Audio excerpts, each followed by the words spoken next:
Ayaka is the OG healer that carried so many of us through early game content in War of the Visions, and that nostalgia factor is enough to make me want to EX her by itself. But we do need to make some pretty big decisions here because a lot of us already have Yuna and many of us have our eyes on Aerith in the future. So the question is, can we really afford to EX another healer?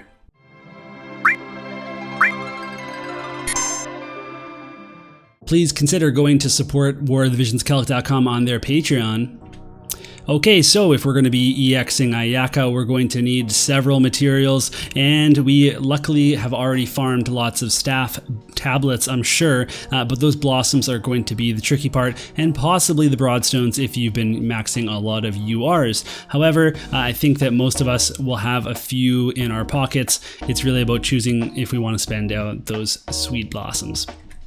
So with Ayaka, what are we getting? Well, at level 99, she was a very fast unit with an okay magic stat and a really high AP value that she struggled to use. Now, when she goes to 120, she's going to get some HP, she's going to get a lot of magic, and that's about it.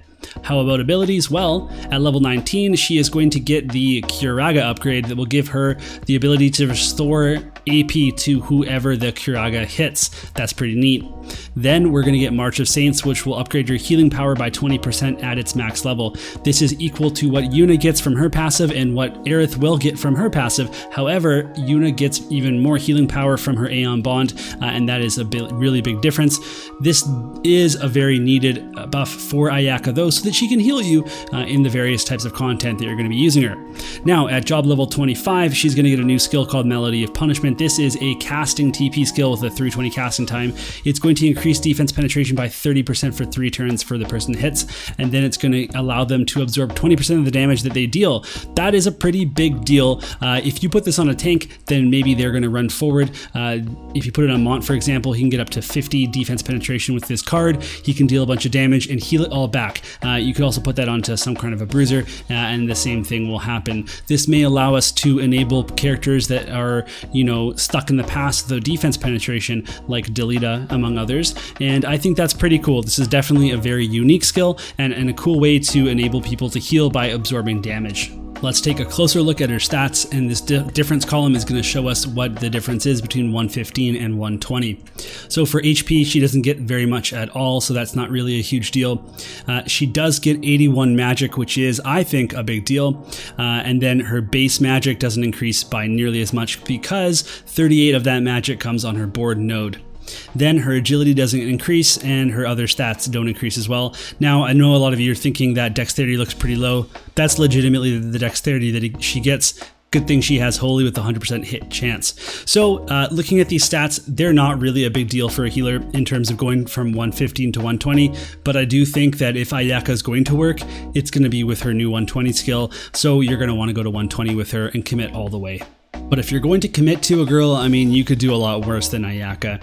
Let's move on to some comparisons. First up is going to be Yuna, and the second will be Aerith. Now, these are the 2 other big healers in the game, and Aerith's not out yet, but we can still take a look at what she has to offer. With Yuna, she gets a lot of stuff that Ayaka doesn't, including a re-raise, and she also gets Aeon Bond, which is a healing counter and it enables Yuna to stay alive. Now that's because Yuna doesn't always get one shot because she has tremendous support from the light vision cards like Bahamut or things like Solidus or whatever other card you might have, so that helps her survive. Ayaka doesn't have any of that stuff going on, so unless you build her very tanky, she will have trouble surviving and she's not going to be healing herself back up at all. Now with Aerith, she also gets a healing counter, but she does not get full life. She does get re-raise, and you can see the comparison here. While Ayaka and Aerith look like they have way more magic than Yuna, Yuna does have passives that increase her magic and Ayaka doesn't. All of them have 64 agility. All of them, are going to be great healers, but the fact that Yuna and Aerith have that survivability, that's a pretty big deal that Ayaka does not have. Now we're going to do a little bit closer comparison between Ayaka and Aerith, and the reason is I think that most people that would go for Ayaka would be people that don't actually have Yuna yet, like myself. So we'll take a look at some factors here.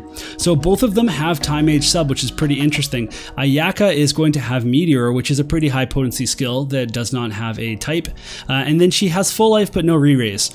Her LB is a large 310 potency healing that cures Thop, but then if we take a look, she also has Protect and Shell, has Holy, which is a 100% hit chance, and then all of her skills have the diagonal hit boxes where they can go, and Aerith is not going to have access to that nearly as much.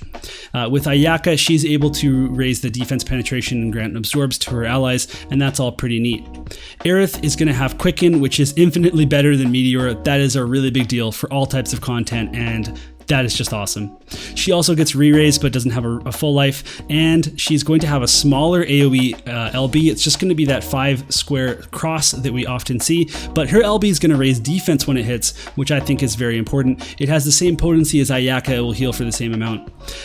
Aerith has a huge magic stat and has ways to increase her spirit penetration and her water damage. However, she doesn't have a lot of attacks that are, able to hit people, so she's not going to be dealing a ton of damage unless you get her right up and personal. She can break opponents' AP, and she can also restore AP to her allies, which is all very cool. And she has an AoE healing counter ability. This means that if she gets hit, she will heal herself and the squares around her, which means if she's right up next to a tank, for instance, when she uses Curaga, does that come back to you using Ayaka or Yuna? Oh, I need to heal this person. I'm gonna run right up to them. So if Aerith happens to be right up next to somebody, she can heal them as well when she gets uses her counter. And then she also can shield allies against magic damage, increase their spirit, and do all sorts of shenanigans like that. All around, she has way more going on in her kit, and I think that she is the safer pull for a lot of people if you're able to wait. However, there is going to be a lightning meta incoming because of Cloud and of course EX Frederica and the tank Charlotte. So one thing to consider is that Aerith is water element and will be weak to all of those units. So should you EX Ayaka? That's a really good question that I think the answer will be no. And the reason is that her survivability has not improved at all. She doesn't have any sort of healing counter. She doesn't have re-raise. I think the big thing here is that her abilities need to do a lot to make them work. So for example, with the new defense penetration, it all reads very well, but generally the more steps you have to take to do something, the more chances it has to fall apart, and that's a big if it will work. So we'll have to see. It's a hard one to take a risk on. I think you're all pretty safe waiting a week to see if other people do it, make content like myself, because I think that I'm going to do it for the nostalgia and for the YouTube. So I'll get my Ayaka up as soon as I can, and then once you see if she's safe or not to build, you can make your own decision. And until then, we'll see y'all next time.